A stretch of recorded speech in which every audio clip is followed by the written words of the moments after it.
Porselen bir cilde kavuşmak. Evet, oldukça basit. Bir portakal ve içerisine kullandığımız diğer malzemelerle birlikte harika bir C vitamini kremi yapıyoruz. Akşam bunu sürüyoruz ve sabah uyandığımızda çok daha sağlıklı, kırışıklıkların azalmaya başladı, çizgilerin gitmeye başladığı, sivilce leke izlerinin, akne izlerinin, renk dengesizliğinin ortadan kalktığı çok daha sağlıklı güzel bir cilde kavuşuyoruz. Peki bu süper kremi nasıl hazırlıyoruz, nasıl uyguluyoruz, nasıl muhafaza ediyoruz? Buyurun hep birlikte görelim.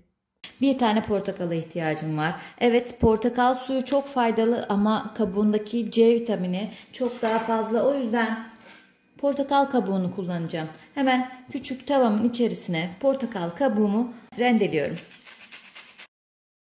Bir portakalımı rendeledim.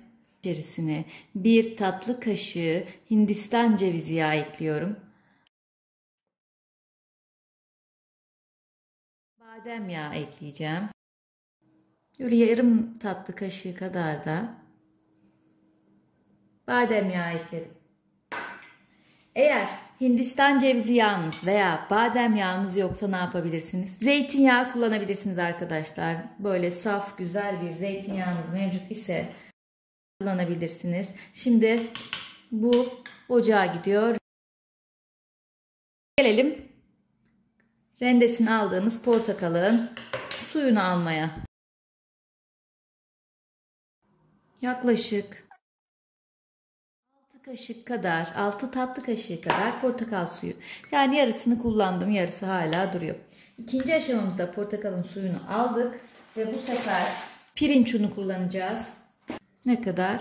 Şöyle gene yarım tatlı kaşığı kadar pirinç unu ekliyorum. Hem cildimi beyazlatacak hem kremime o daha katı hale gelmesine, cildime uygulamama daha olanak vermesine izin verecek. Güzelce karıştırıyorum. Şimdi birinci aşamamız neydi?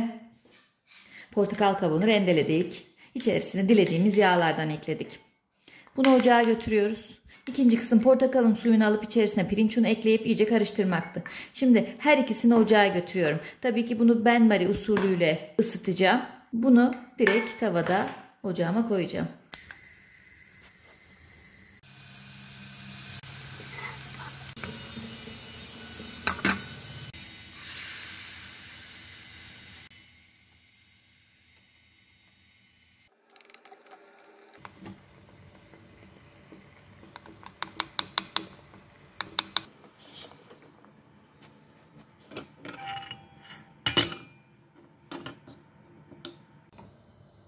Her ikisini de soğumaya bırakıyoruz.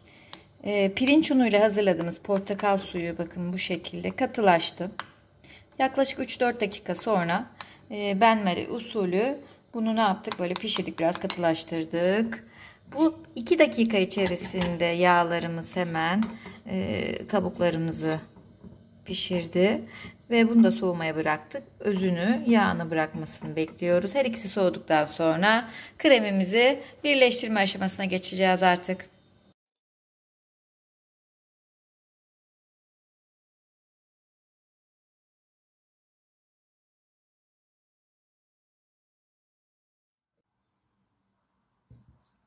Şimdi bunu güzelce karıştırıyorum.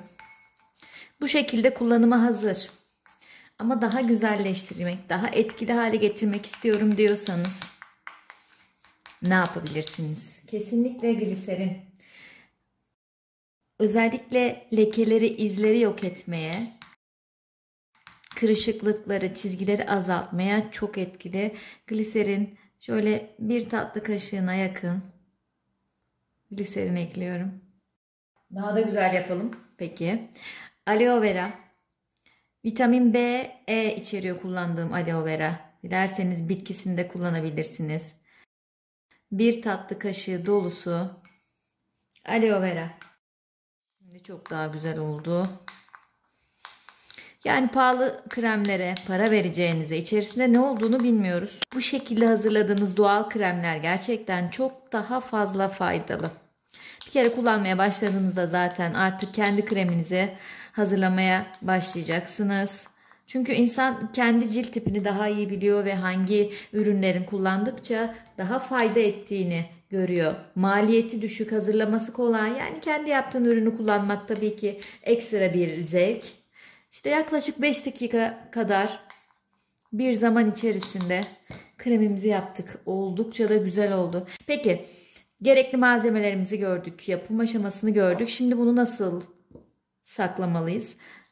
Bitmiş bir cam krem kavanozuna, herhangi bir küçük kavanoza, ağzı kapalı olması gerekiyor mutlaka, döküyoruz ve buzdolabında 15-20 gün kadar saklayabiliyoruz. Neden diğer kremler kadar uzun süre saklayamıyoruz?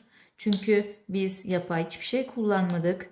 O yüzden süresi de diğer kremler kadar uzun değil.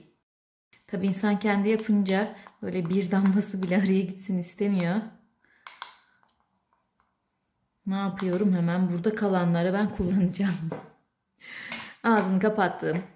Mis gibi de oldu vallahi. Çok güzel. Ne yapıyorum? Özellikle cildimi temizledim, arındırdım. Gece yatmadan önce uyguluyorum kremlerimi. Çok daha etkili oluyor vücudum. Çok daha güzel bunları emiyor. Daha etkiyi artırmak istiyorsanız sabah kalktığınızda tekrardan uygulama yapabilirsiniz. Mis. Evet, hazırladığımız kremi nasıl cildimize uyguluyoruz? Temizlediğimiz, arındırdığımız cildimize dairesel hareketlerle masaj yaparak kremi bir güzel yediriyoruz. Göz altlarımıza, dudak kenarı, boyun, dekolte bölgesi hepsine sürebiliyoruz. Çok güzel de kokuyor arkadaşlar. Umarım siz de kullanır, uygular ve memnun kalırsınız. Kendinizi daha mutlu hissedersiniz. Hoşça kalın.